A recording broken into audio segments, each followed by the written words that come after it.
pemirsa, jumpa lagi bersama saya Mira Rahmalia dalam Evening Up.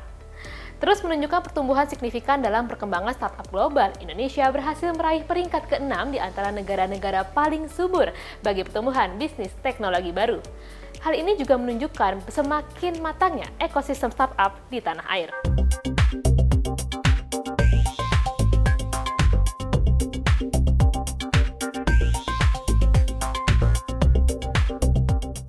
Namun, dalam pesatnya pertumbuhan industri startup, muncul fenomena yang dikenal sebagai tech winter di kalangan perusahaan startup. Tech winter merujuk pada periode ketika investor mengurangi investasi karena sejumlah startup mengalami tantangan dan penurunan kinerja yang signifikan. Faktor-faktor seperti ketatnya persaingan, perubahan tren pasar, dan masalah internal perusahaan menjadi pemicu terjadinya fenomena ini. Kejadian ini memberikan dampak yang cukup signifikan terhadap ekosistem startup di Indonesia.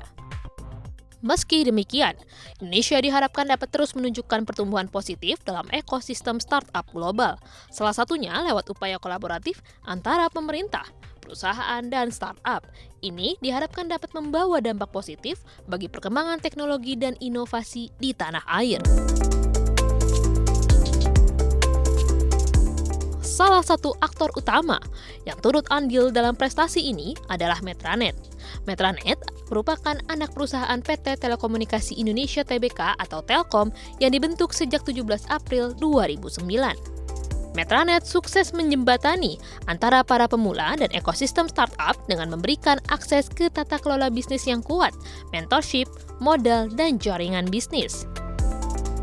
Keberhasilan Metranet menjadi pioner akselerator di Indonesia menunjukkan semakin berkembangnya peran pendukung dalam mendorong pertumbuhan startup global.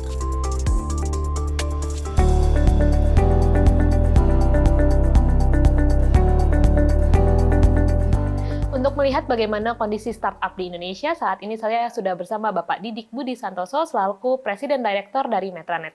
Pak Didik, apa kabar Pak? Baik, Alhamdulillah Mbak. Terima kasih Pak waktunya untuk CNBC Indonesia.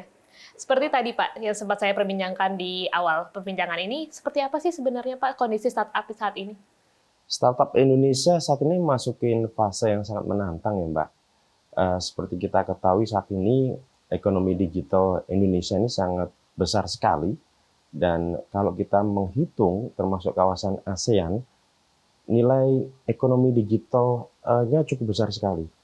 Ada satu estimasi di angka sekitar 330 miliar US dollar di tahun 2025. Bahkan diproyeksikan di tahun 2030 sampai di angka 1 triliun US dollar.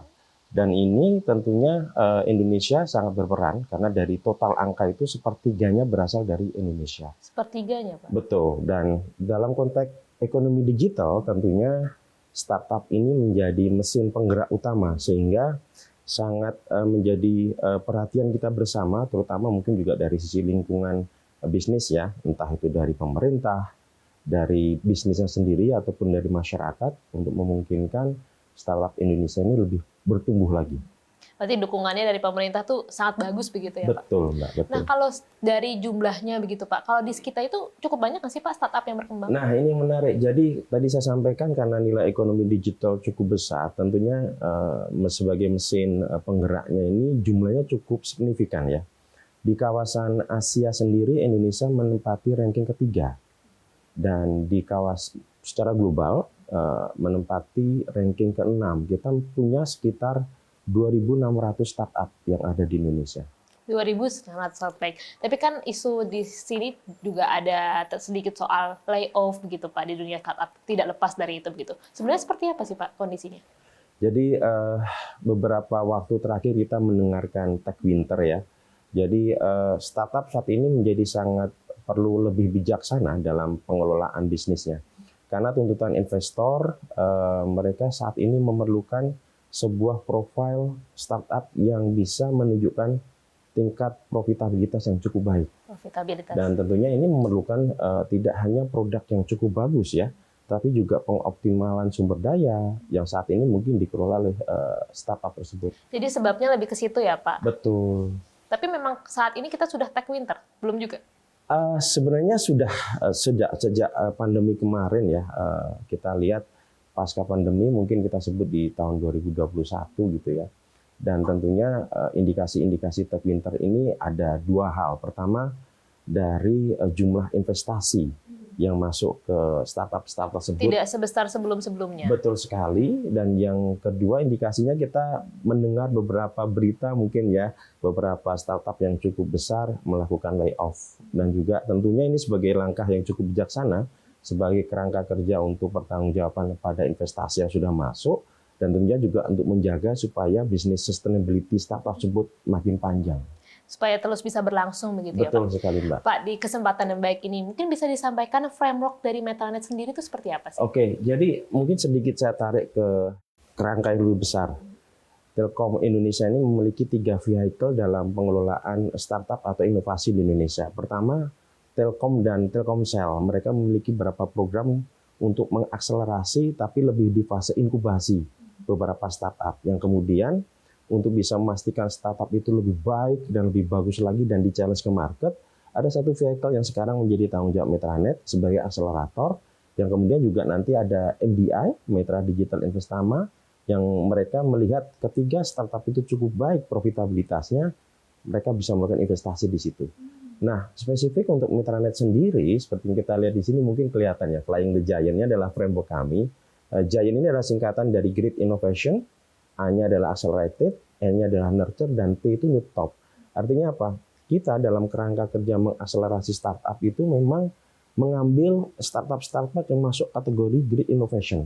Artinya apa? Startupnya cukup reliable, cukup sustain, dan memang secara market cukup diminati oleh masyarakat atau pasar.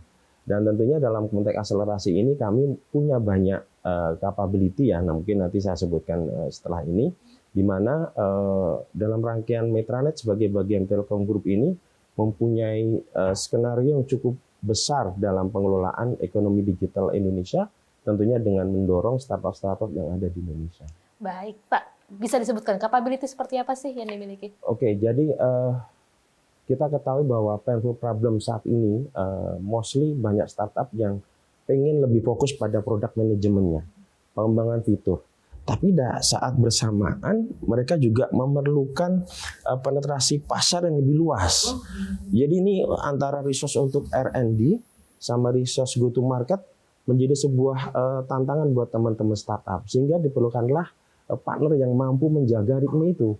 Nah, Metranet punya beberapa kapabilitas. Yang pertama, memastikan risk project assessment untuk setiap inisiasi. Ini tentunya memastikan bisnis ini akan bagus atau tidak ketika kita go to market. Kemudian setelah itu kita memastikan project management office-nya, Mbak, PMO. Kita punya beberapa sertifikasi, tentunya berbasis ISO, untuk memastikan bahwa setiap project yang dijalankan bersama startup itu benar-benar project yang sehat. Kemudian yang terakhir kita juga memiliki business operation management. Ini kita support 24 jam, 7 hari untuk memastikan setiap produk yang sudah digunakan oleh masyarakat itu mempunyai tingkat SLA yang cukup baik gitu. Nah, ini tata kelola ini kita sepakati sebagai sebuah skema bisnis bareng bersama startup yang pada akhirnya juga akan bermanfaat juga untuk startup tersebut. Oke, baik. Pak, tadi sempat menyebutkan kalau startup kita jumlahnya ketiga terbanyak di Asia dan keenam di dunia gitu. Lalu seberapa banyak, Pak, yang sudah mencapai top level? Secara spesifik sebenarnya kalau kita lihat di data atau informasi sudah cukup banyak ya. Unicorn pun juga sudah ada yang dicatatkan di Indonesia. Tapi cara spesifik yang kami kelola di Metranet dalam konteks Flying the Giant to the top, kami punya order yang cukup baik, Mbak, ketika kita menempatkan startup tersebut sebagai startup yang cukup besar nilainya. Contoh, kita pernah mengembangkan satu produk internal kita namanya Upoint, yang mungkin cara order revenue udah di atas 1 triliun, dan dalam konteks portfolio alignment kami serahkan ke anak usaha kami. Seperti kita ketahui Metranet punya berapa anak usaha. Kemudian juga kita juga pernah mengelola padi UMKM yang secara GMP mungkin udah di atas 3 triliun. 3 triliun. Betul. Wow. Dan ada juga saat ini beberapa startup yang dalam rangkaian masuk ke fase IPO, Mbak. Inisiatif Public Offering. Baik, semua akan berkembang terus berarti ya, Pak? Insya Allah, betul, Mbak. Nah, Pak, ini yang banyak mungkin penasaran juga nih, mungkin penonton yang sekarang juga investor.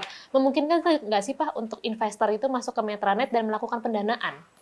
Eh, Memungkinkan sekali. Jadi dalam rangkaian kita pengembangan inovasi seperti yang saya sampaikan, ada 3 vehicle yang saat ini ada di Telkom Group. Ada Telkom itu sendiri, juga ada Indico punya Telkomsel, kemudian juga ada Metranet dan juga ada MDI. Saat ini pun beberapa produk yang masih fase akselerasi di kami dorong untuk bisa masuk ke fase Financial Value Realization atau VFR. Tentu di situ ada proses profitability assessment. Nah, di fase-fase ini tentunya memungkinkan investor yang tertarik untuk bekerja sama dengan kami, tentunya bersinergi, yang pada akhirnya juga akan meningkatkan manfaat buat stakeholder yang ada di lingkungan startup tersebut. Oke, baik. Berarti sangat memungkinkan sekali Sangat memungkinkan sekali, Mbak. Nah, ini juga jadi notis untuk para pemirsa ya. Ya, betul sekali. Baik, terima Tentu kasih. tidak hanya pemirsa ya, investor. Oh, investor, baik. Perbincangan yang menarik sekali, Pak Didik. Semoga Metranet selalu menjadi akselerator bagi startup Indonesia yang menjadi penggerak pertumbuhan ekonomi digital nasional ya, Pak. Sekali lagi terima kasih, sehat dan sukses selalu untuk Anda, Pak, pastinya. Sama-sama, sukses juga buat Terima Anda. kasih. Demikian pemirsa perbincangan terkait kondisi, potensi, dan tantangan dari startup Indonesia, CNBC Indonesia Beyond Business.